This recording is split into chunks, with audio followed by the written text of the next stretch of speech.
guys. Happy Tuesday. Thank you for joining me as always. Thank you to all the viewers for tuning in. Welcome to another episode of Blockchain Banter, Trading Crypto. I think today is our 65th episode.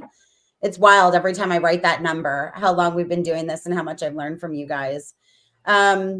I am here with Keith Allen, co-founder of Material Indicators, TA and algo trader, order book analyst, along with Dr. Mark Richardson, project lead at Banter and Carbon DeFi. Welcome, guys.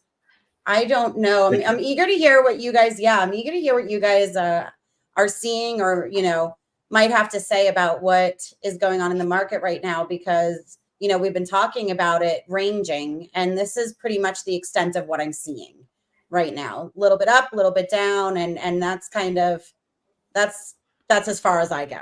Right. Well, there's a little drama, there's a little drama happening, but that's kind of typical. We're in this range. I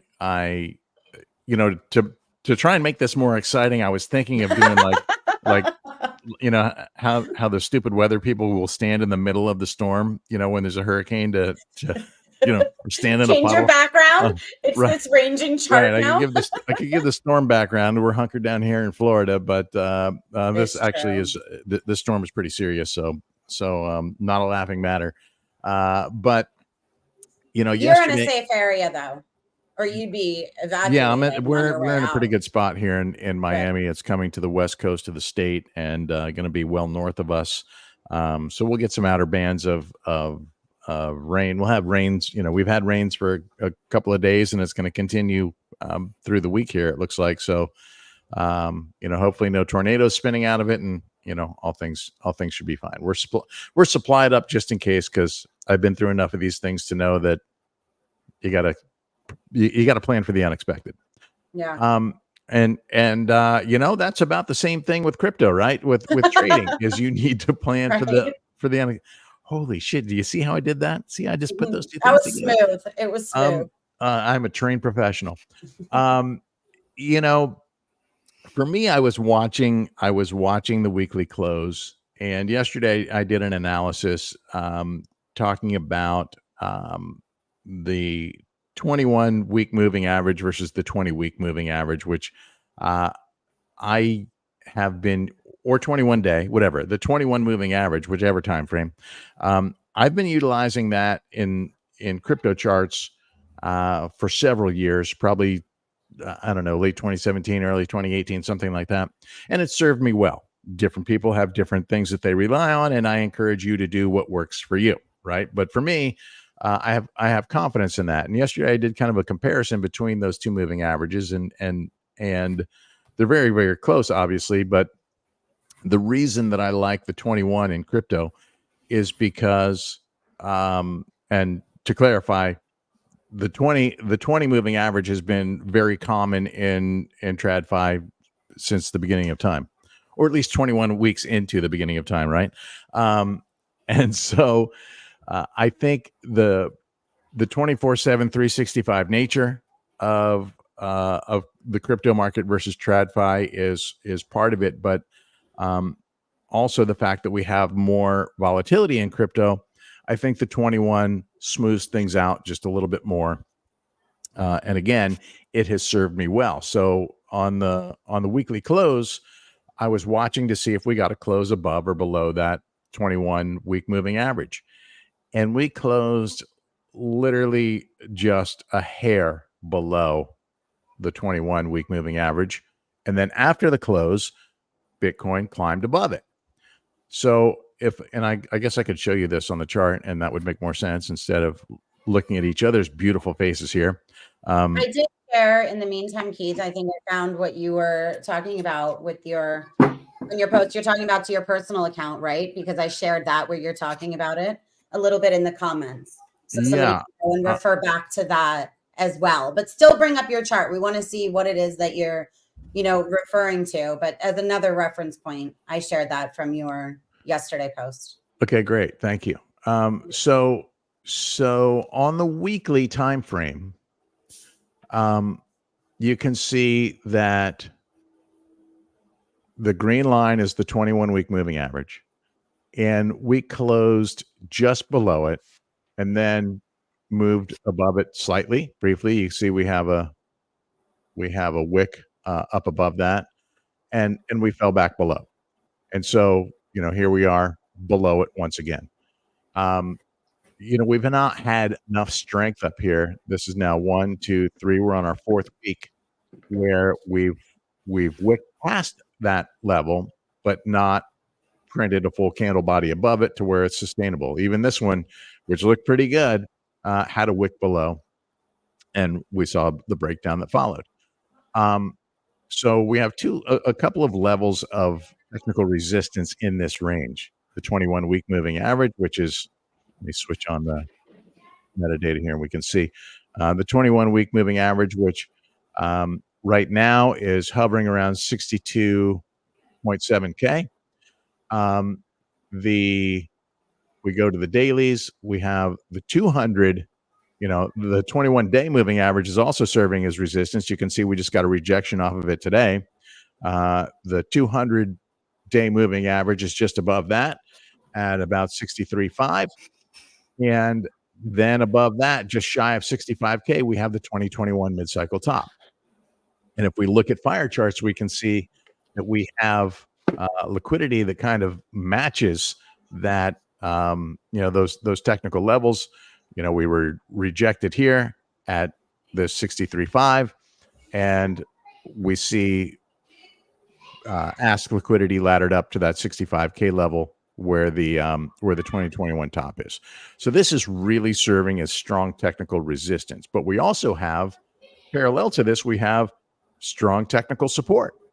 And you can see that we have bid support down here at 60K, although it has thinned out a little bit here in the past several hours. But these purple whales have been buying through all of this.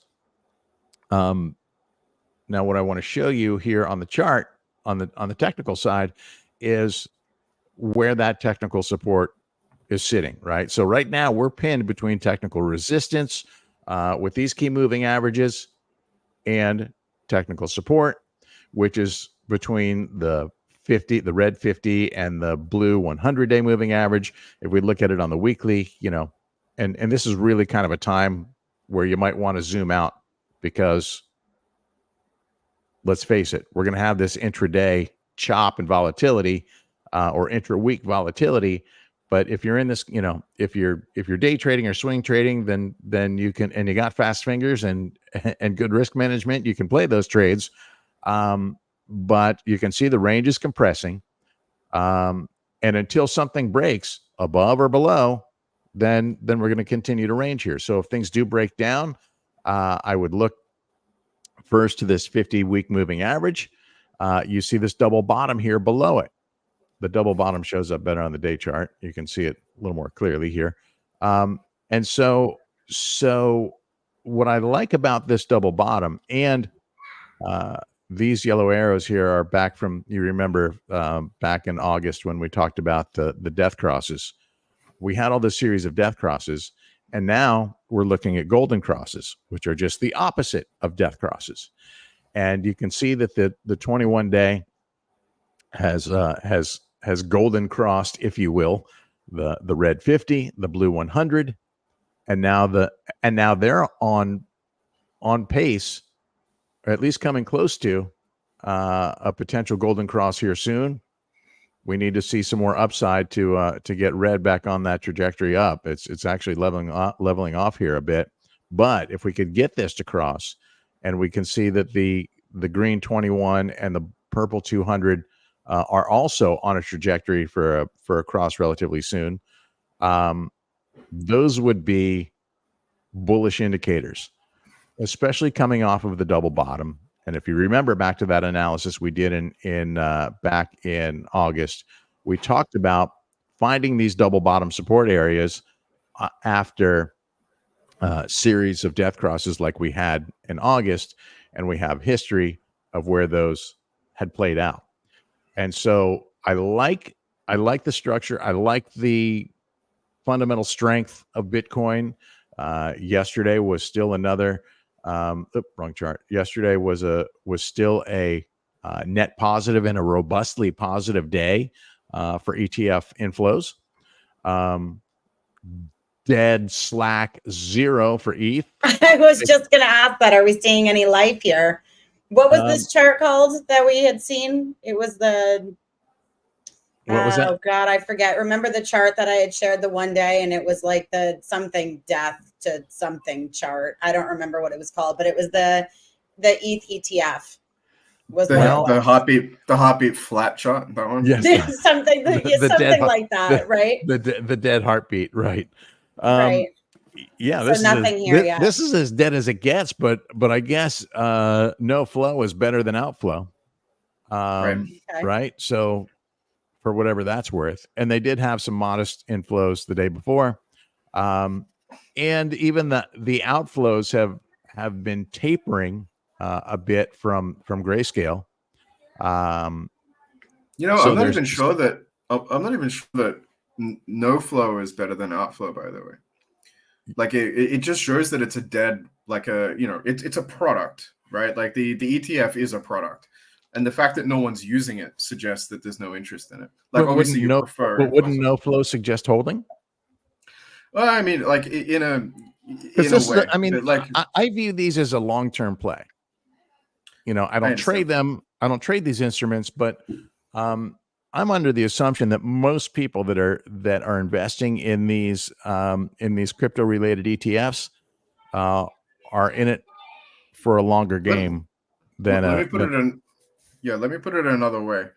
For it to be completely dead and observing the these are long-term plays kinds of thing assumes that almost everyone that wanted to own an ETF in ETH did so at roughly the same time, right? So you end up with like a spike at the beginning and then tapering out. Whereas I think a more realistic expectation is that the interest in the ETF would be spread out over many, many people over a very long time period. And the fact that you did get that spike at the beginning and then followed by inactivity suggests that everyone that did want to consume that product already has, which is a disappointing. Well, we knew that. I think everybody knew that it was going to have much less interest than the Bitcoin ETF, and it really has not done anything other than grind down since inception. So Ethereum's been a brutal asset to hold on to. But it is actually holding its relative level for the most part. So like most things in this market, we don't see a lot of activity until things start looking good, right? So maybe if ETH can clear this 2,500 level and sustain it, which means clearing these moving averages. Let's see what the weeklies look like. Mark, I'm actually curious, looking at that ETH chart, what it would look like running through the simulator from August. That's when that range started. And what does would that have been? Honestly, does the ETH BTC we can do that if you like. Yeah, let's see what that looks like. Keith, I've got a question while Mark is getting that ready for us. Mm-hmm. We were talking about the ranging, and you're saying, until it really breaks out, obviously, like this is kind of what we're expecting to see. We talk about different catalysts. Well, right? Breaks out or breaks down. Or breaks down. Excuse me. Yes. So what? Are there any specific? Is there specific news that you're on the lookout for? Is there, like, we follow different things before it was the rate cuts, right? Is there anything specific that's on your radar that could push the market in either direction at the moment? Like, we know the election, we know that there is global tension, right? Right. And those are things that aren't going away anytime soon. But I've said for months that I felt like we were likely to stay extended in this range through the election and potentially through the first of the year, because that's when dare I use the phrase, transition of power is supposed to occur. And depending on the outcome of the election, there could be some how should I say, civil unrest in the U.S. Can't believe we're even talking about that, but it's actually a reality. And of course, what's happening in the Middle East. I think if Israel targets Iranian oil, that's going to have maybe not a direct impact on U.S. fuel prices, but it's going to have a global impact on energy costs and hence And production remember, of products, et cetera, et cetera. And if they and God forbid if they target Iran's nuclear program, then this thing's probably escalating to levels At that point, we're not watching the market. that nobody wants to see, and even worse, if Iran targets Israel with nukes, God help us all. That's I can't even. We went there as 55 Move is saying, let's keep hope alive. I like that. So let's look on the positive think this is side. more towards Ethereum here, Let's look on the positive side. And to look on the positive side, I should probably get off this ETH chart. But on the positive side, the economic numbers that have been coming out, and we had talked about rate cuts for so long, and the economy for so long, and those things are still valid and are going to bring some volatility on the days that those reports come through. Of course, now more than ever, the talk of the good numbers are skewed. They got to be skewed. They can't be right. Well, maybe they are. Maybe they aren't. Maybe it's happening because we're less than a month away from the election. I'm not disputing whether or not that may potentially be happening, but I do know this: the market seems to react to the data that is presented.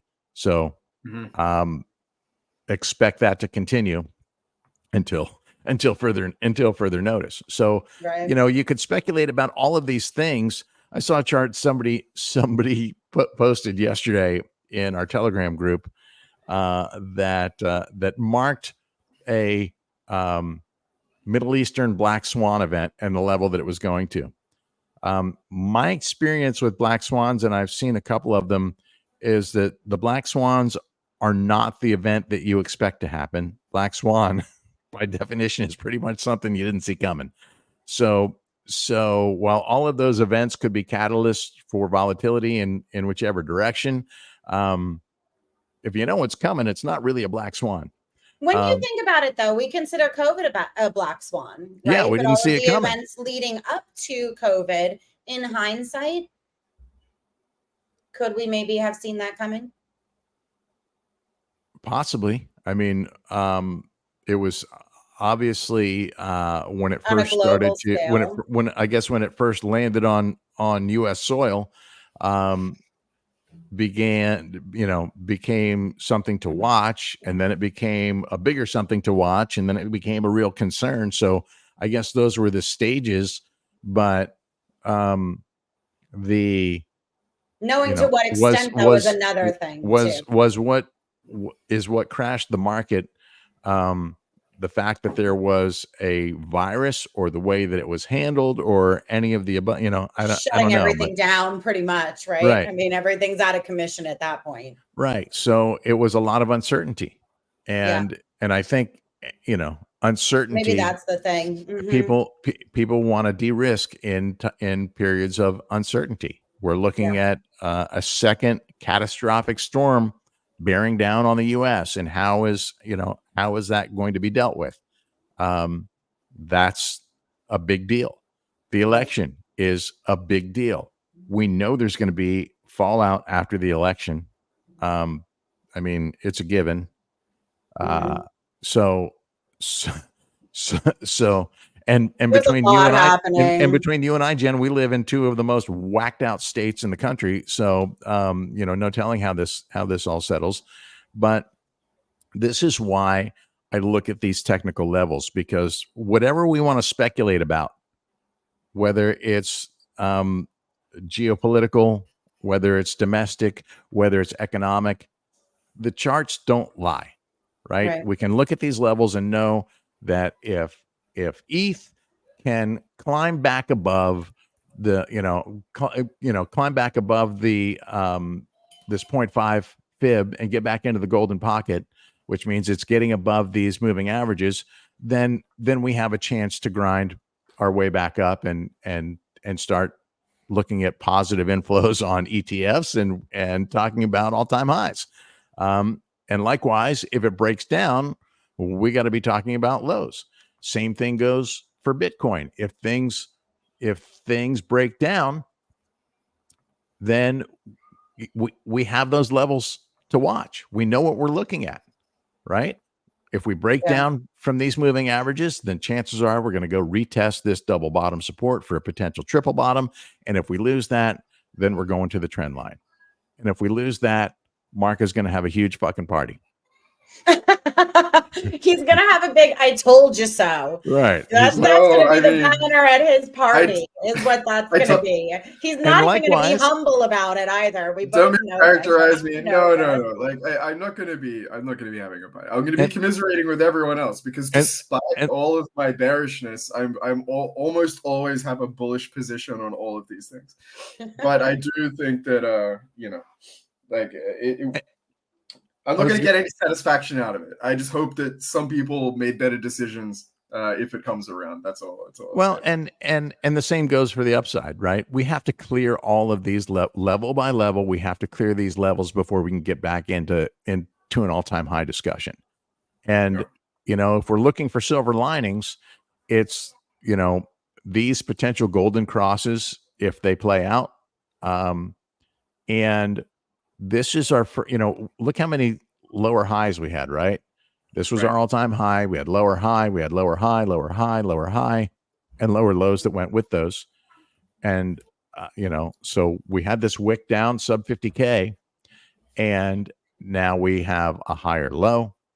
We have our first, if you want to call this a higher high, this is a mini higher high. It's a small victory. It's not taking out a significant high. But you got to start somewhere, right? So what happens next? Do we print higher than this, or do we print lower than this? Right. And that's going to be the tell, regardless of what's happening in the world, regardless of who wins the presidential election, regardless of who bombs who. Watch the levels. Yeah, that's a good thing to kind of sum that up. Right there, I think. Maybe that's a new marketing slogan. Regardless of who bombs who, watch the levels. Sad. I know. Maybe we can get that on eToro or something. Regardless of who's president, watch the levels. I mean, all the talk of, oh my God, if Trump wins, it's going to be a boom for Bitcoin, and if he doesn't win, it's going to crash. No, whoever wins. There's going to be some short-term volatility. There always is. And then Bitcoin's going to get back to doing what it's been doing for the last decade plus. Yeah, exactly. Mark, do you want to share your screen, or are you still kind of playing around with those simulations? I was going to go comment. Yeah.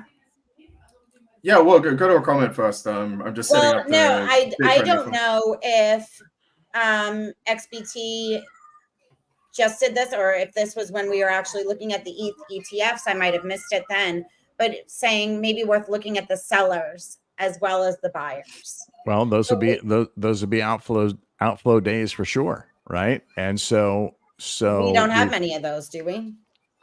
Yeah, I mean ETH doesn't, the ETH ETF doesn't have much of a lifespan to begin with, right?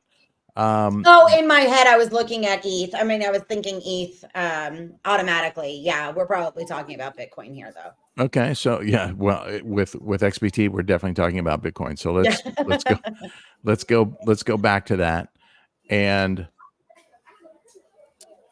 let's go to the Bitcoin ETF. Mark, I see your screen there too. I'll bring it up once we take a quick look at the and sellers. Get to all of this data. Okay, so here it is since the beginning of time, or at least the beginning of. Let me get this stupid ads off. The beginning of the Bitcoin ETFs, which happened January 11th, and we know that Grayscale just dumped and dumped and dumped and dumped, largely because of their high fee structure. They then came in after the ETH ETF launched. They came in with this BTC Mini, but Grayscale's losses were everybody else's gains, because some of this, first of all, these investors were locked up for years with this grayscale Bitcoin trust, locked up for years. Like since the FTX crash, they couldn't touch it, and so price appreciated quite a bit since then. So perhaps they were cashing out, or perhaps they were escaping the fee structure, the 2.5% fee structure that Grayscale had in place for something much more economical, which everybody else had, right? Yeah. And so you can see that it took a while for things to level off initially. The market was not excited about this initially, but then rebounded really, really well. And we had some heavy days flowing in February and March, and then things started to taper off. I think that at the end of, was it the beginning or end of March? Let's see, January, February. I think there was like mid-March, we had where was that huge day? Right there, Yeah, 2000. mid-March, we had a huge day, right? But there's been some attrition, obviously, from some of the other players, where BlackRock has been really steadily grinding, like they're trying to dominate this space. You can see they've had very, very few days of selling. May 1st, I think this was largely a rebalancing event across the board. It came after obviously some degradation in the charts in terms of price, but then May 2nd, kind of a stabilizing day, and then right back to work for the folks at BlackRock. Even Grayscale leveled off after that. We started to see some inflows for Grayscale. And then I think as the asset class matured, he says he missed the cohort selling into the cohort selling into the EF demand. Okay, so he's talking about the large wallets, I believe, that are selling into ETF demand. And the question, we had this discussion in our Telegram group last week, I think, or a few days ago, discussing whether or not some of those may have actually been transferring funds from their wallets into the ETFs to eliminate some of that counterparty risk. Most Bitcoin maxis that I know aren't interested in an ETF for the obvious reasons, right? Right. But we did see a lot of money flow that way. So it's questionable whether that is indeed the case, or are those large wallets, meaning the wallets with 100 Bitcoin in them or more, is that the smart money, and are the ETFs the dumb money? Time will tell. Certainly a compelling question to ask, right? But man, BlackRock is going at this so hard. And I don't think that this, I'm not one to go, oh gosh, Larry Fink, I trust that guy. Right? If he says it must be true. But they're certainly putting an enormous amount of weight into this product, and it's obviously performed very, very well.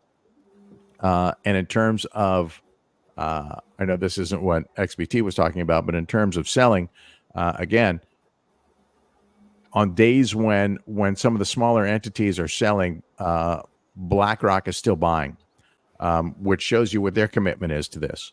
Now, in terms of whether or not this is the smart money, or whether those whales with those huge wallets are smart money, or whether those whales with huge wallets are just some of them may be transitioning into ETF products, or some of them may, because we're looking at, and I wish I had the chart here. Can XBT share a chart with us? Is he able to share a chart with you in the chat, Jen? Possibly, if it's like a link to his trading view or something of that sort, maybe. but I'm not sure if they're able to actually post a picture. XBT, if you can send me that chart in Telegram, I can pop it up. The one that we were talking about last week, and we can use that as a reference, because it's interesting, right? So, there's always regardless of what your data point is here, there's always a bit of mystery in what is actually happening, right? If we see large wallets, those biggest whale wallets, selling, are they, or let me rephrase that, decreasing in size or distributing their assets, we don't know for sure whether they're selling, whether they're distributing to other wallets, to smaller wallets, just for security purposes, or whether they are, buying into these ETFs. We don't know that for sure. We just know that Right. that we see those largest wallets have been tapering off a bit here recently. So It's almost kind of like when you were saying, you look at the different classes on the fire charts, right? right, But sometimes just because it's a bunch of the smaller classes, like this could be whale activity even still, just doing these in smaller sort of increments, smaller moves in comparison to, how you might have seen them in the past. Well, yeah, XBT sends that to you. Maybe I'll bring Mark up really fast, give him a chance yeah. to Let kind of show Mark do what his this thing, sort and of if ranging thing is. Real he just sent it to me. Hang on a second.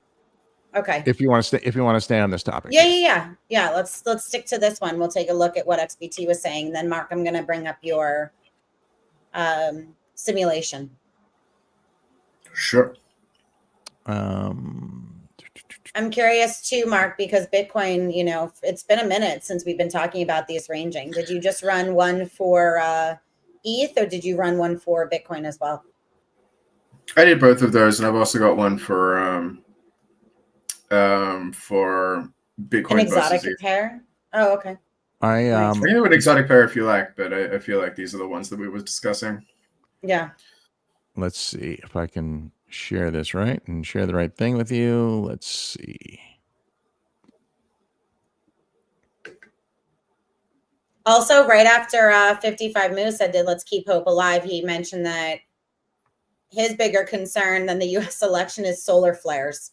So we forgot to add that into our, doomsday, what we're looking out for. So solar flares, now we're going to have that on the list as well. It's a legitimate concern. We wipe out the entire blockchain infrastructure. Okay, so this is the chart that XBT was talking about. Oh, see what I just did? Way to go, Keith. Boom, it's back. Nice. So the black line here is Bitcoin price. The orange line is large wallets, actually 10 BTC to 100 BTC in these wallets.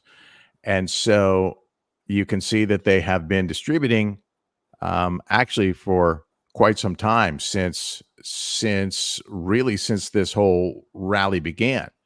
Now, Mark and I often say, best time to sell is when price is going up, right?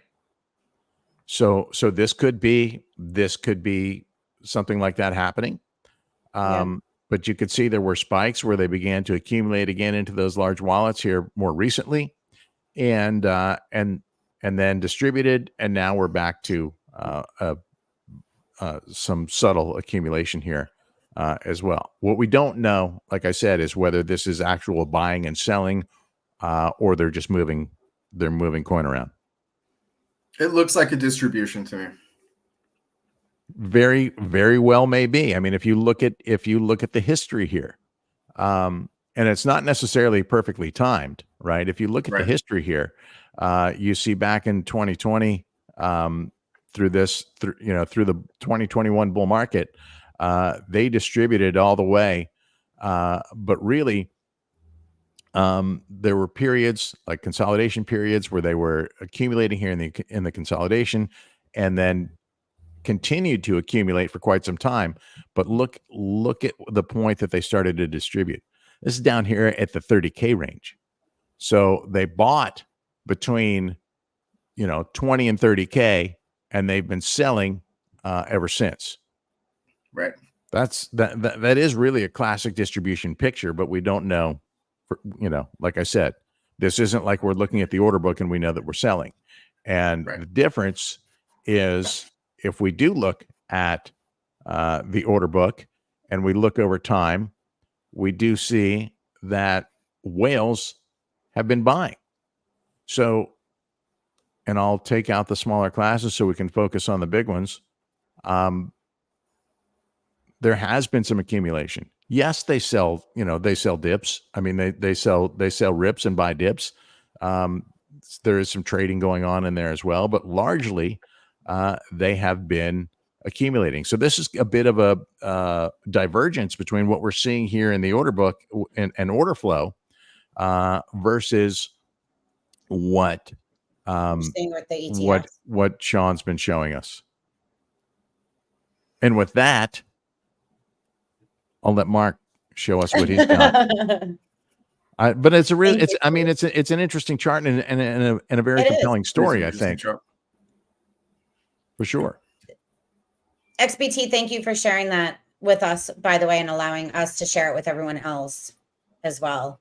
Mark, I'm going to bring you up here. Okay, so tell us what we're looking at. Sure. Okay, so this is the it's been a long time since I've presented one of these. So for those who don't know, the project that I lead, has a DeFi product called Carbon DeFi. And one of the resources that it has available via the app is this thing called the simulator, which was really it's now the web app translation of a toy that I built in Python while designing this product. And the idea is that you can have a look at historical data and then ask like pretty sophisticated questions about what it would have been like to trade that volatility. And so one of the things that Jen asked earlier in this call was, what would it have been like to trade, ETH since August until now? Because it does have this kind of hopping sort of pattern, and you can see very clearly that there's a sort of horizontal band structure developing on it that's relatively easy to to identify. Mark, if I may, really quickly, I'm asking because we have a tendency, history doesn't always repeat itself, right? But also because we've been talking about how it's been ranging, but we're not only about how it's been ranging, but like Keith had just finished saying, probably through the election, up until the election, through the election, and possibly into, 2025. So it's not only back testing to see what could have been, but what opportunities somebody might still have in front of them if we were to continue ranging and having the same sort of pattern. That's really kind of where my mind was going, not just looking back, but thinking, okay, so here's where I might go. I know we can't forecast this in that sense, but because we are somewhat expecting the market to continue along this path, it could give us an idea of how we might be able to trade this as well. So go ahead. I just wanted to kind of clarify my position there. Yeah, of course. And you don't, the reason we do, the reason there is a chart here to present at all, because I think that it helps people intuit through, what this product does in a little bit more of a helpful way. But, when I first designed it, I actually told our developers, we don't really need real price data, right? You can just give it random numbers and generate a realistic looking price chart and let people play around with it to sort of see how different trading strategies perform. Like, it's immaterial what data you feed this thing. It's much more important how people, play around with these ranges and decide on what it's going to do. So yeah, you're right in the sense that, like, if we were to consider, if this pattern continues to play out until, let's say, the end of December or something, then this would be essentially the simulation of that. But you can also, if anyone who is listening is interested to get like the source code for this, I can also simulate arbitrary price patterns. So where you can, create your own speculative price chart into the future and then use it as a forwards tester against your expectations. Of course, that requires Mark, you to have quick question, Mark. you using this just to test, or are you actually able to use the platform to execute trades? Yeah, of course. So this is really to explain how the product does and how it works. But yes, after so let's quickly perform a simulation here, and I'll show you that you can use it to perform these trades. I'm just going to start this with let's see what this one is, ETH. So I'm The going to start red this with range that 0 you're ETH. showing is your sell range. The green range that you're showing is your buy range. And what this does is everything you acquire in the buy or sell automatically rotates to the opposite, right? So this is creating this I think it's cycle. easier to demonstrate that when we're actually in the simulation. Okay. So this is choosing things. So after you choose what you want to do, you get a little animation here that's going to demonstrate what the product does during certain times. So this white line that we have appearing on the screen, this is just looking at the market appetite to trade with a certain token at a specific price. So we're using historical prices of ETH versus USDC here. And you can see that as the price moves towards this green area, which is our bidding liquidity, as that bidding liquidity is taken, you're going to see that the USDC, which is our quote asset, will be converted into the base asset.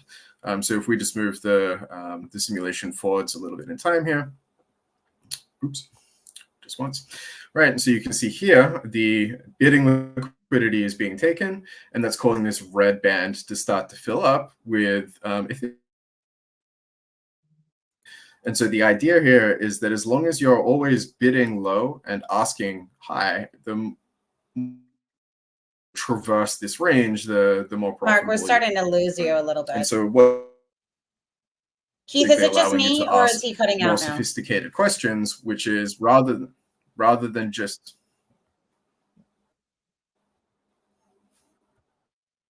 Yeah, he's cutting out for me. He's cutting out for you also. I have him completely frozen now. Yes, me too. Screen just Mark, changed, maybe if you, I saw the screen change, but he hasn't changed. Mark, maybe try dropping and then reconnecting. It seems you're having some internet issues. He is in a war zone, for whatever that's worth. He's not exactly in like a strong internet connection spot. Okay, so you know what? We'll give it a minute. And hopefully he'll be able to come back up there and talk about it. I can kind of tell a little bit about what. Yeah, I want to see that simulation, but I also want to see how it would have performed really through this whole extended trend since the all-time high. If when we're in these choppy sideways ranges, those are typically good times to use what most traders consider grid bots, which is basically a range bot. It's similar. It's very similar. Right. Mm-hmm. What Mark is showing takes it beyond because of the and that's why I asked him about the actual trading with it, because you guys have a way to actually search for liquidity and help people execute those trades, which is cool. Yeah, so you can create that sort of strategy, right? Define your bids and asks, and then at the end of the simulation, if you're happy with how that performed historically using that historic data, then you can turn that into an actual live strategy straight from the simulation, straight from the price points that you had chosen. Yeah. So since while we're waiting for him, I'm going to take a peek at the ETH BTC chart, because we haven't looked at that one in a while too, and that's one that he actually likes to show a lot. And he said that he had run that simulation as well. So it's unfortunate that we don't have him here. Maybe I'll have to. Well, we'll give him a second. Get him back on a dedicated. Give him a few seconds to see if he comes back, but it's just the slow grind down, also, huh? It has been a grind down. While that grind has been picking up some momentum here since July, and of course after losing the 21 week moving average, it's really, that was a sharp. It's really plummeted. Let's see if my I forget how long ago I drew this, but I've got a target around 0.036. Let's see if we get there. This is your, oh yeah, okay. Now wait, this is your target, or this is where you're expecting to hit some resistance and this is why it's your target? Explain that to me a little bit. Well, I can this see is where where the this is where I see previous resistance, right?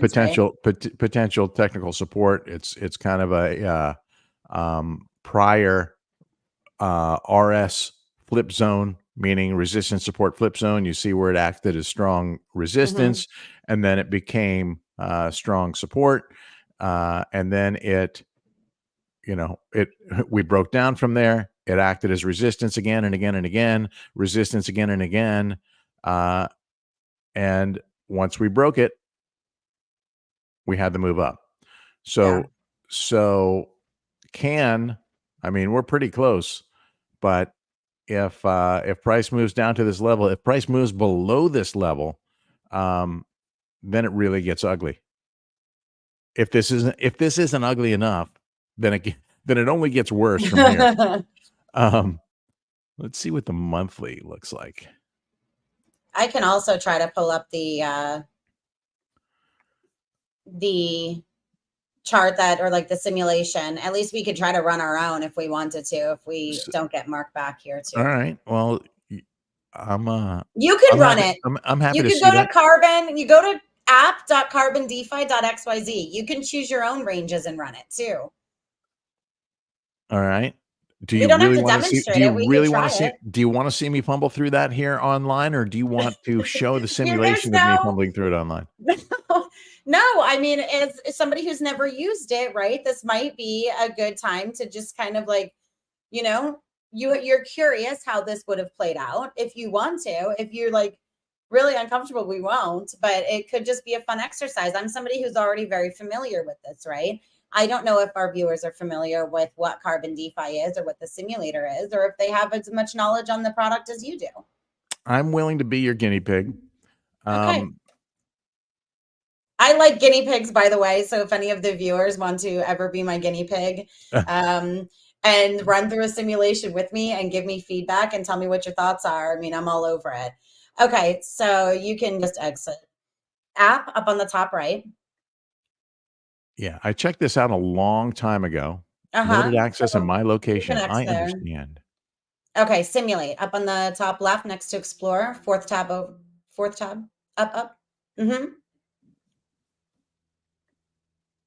Okay, so now you can choose your tokens. You've got ETH USDC there.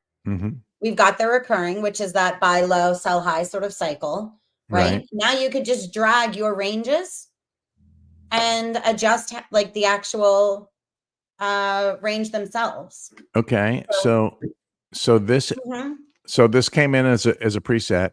My date range. You can change the dates. Okay, so let's see what the last 90 days. And it doesn't have to be from that either. You know what I mean? You can kind of like drag the sorts of dates that you'd like to select. So if we draw this up to, so this says, I could see that being halfway decent right there. This is preset here. So this is preset. So yeah, I think what it is maybe 10% above, 10% below the current market price. So that white line that you just covered there, current market price. Right.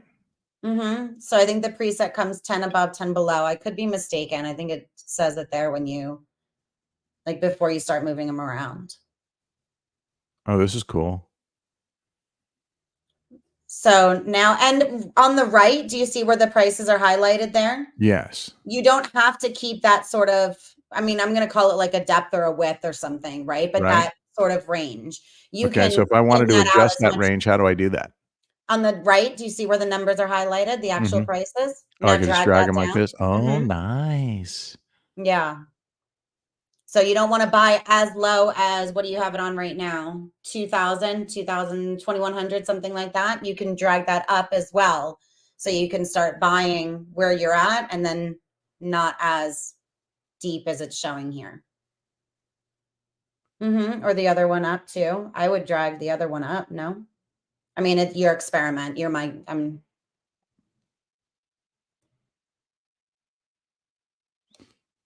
Okay. And where am I seeing the output of this? Okay, so now you can enter any sort of amount, right? Just enter a fake budget. It doesn't really matter. You could say $10,000, whatever you want it to be.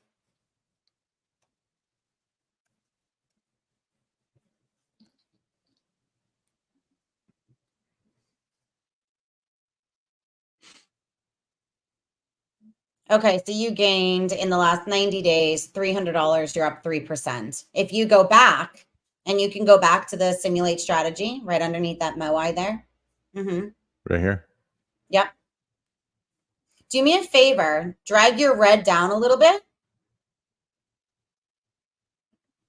Not the entire range, just the entire range there. Okay. I'm going to put this where I want it. And then I'm going to go.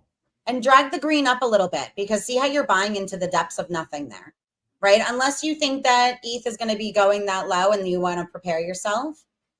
Now, if you bring that up a little bit too, it might even benefit you because you are going to be getting that second buy in there. Okay. And this is just like, obviously it's easier to look back in hindsight and be like, okay, I would have bought here. I would have this, right?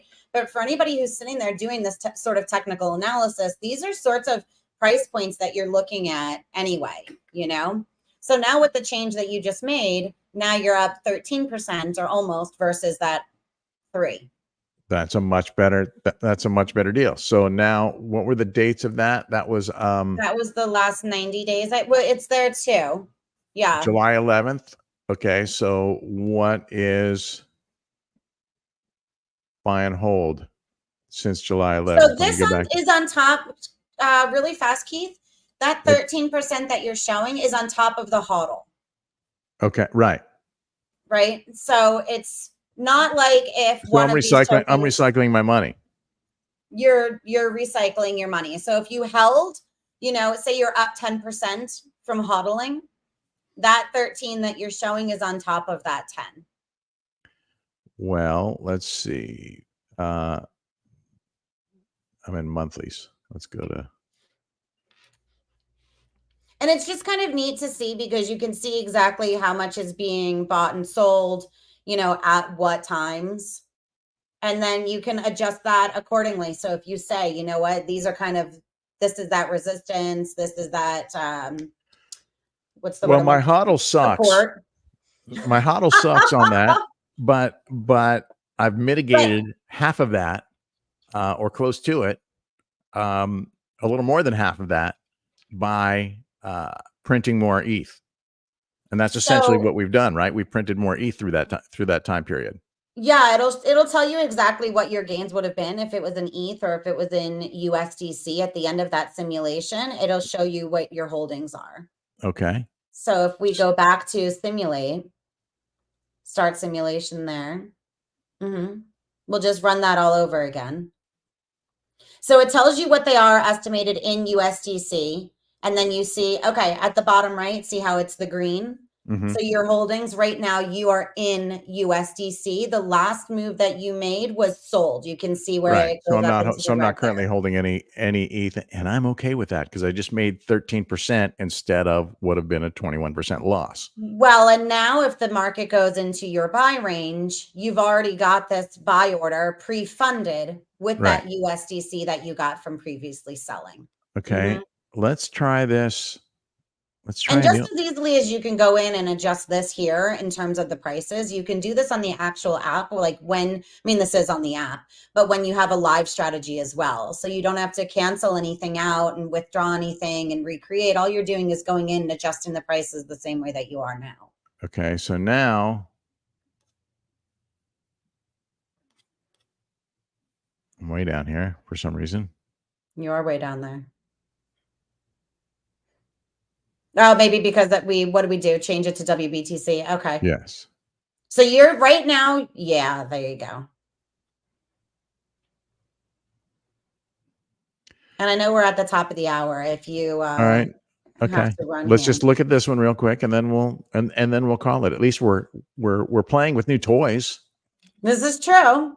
Well, and it's just neat. You know what I mean? Like, it's a nice way to go back and be like, okay, wow. Like I ran a simulation that surprised the heck out of me, because somebody was saying, well, what about when it goes all the way up, all the way down, and whatever? And I held one where I just traded the middle, and I wound up having done better. Sometimes it surprises you what different sort of market moves. Of course, we always say do what's comfortable for you also, Right. And so I'm going to run this one. This is same time frame. Okay.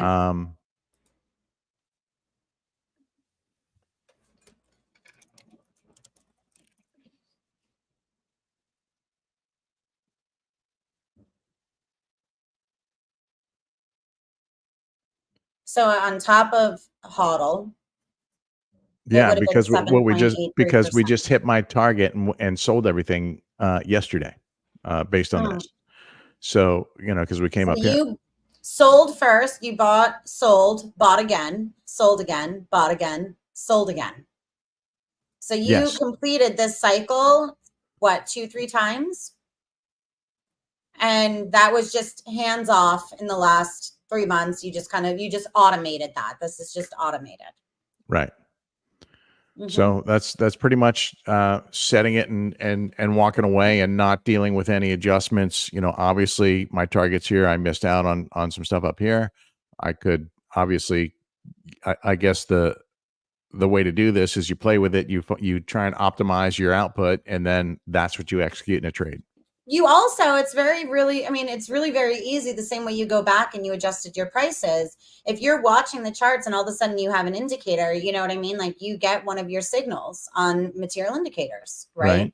And it's like, okay, I think that it's going to go up to this point or down to this point.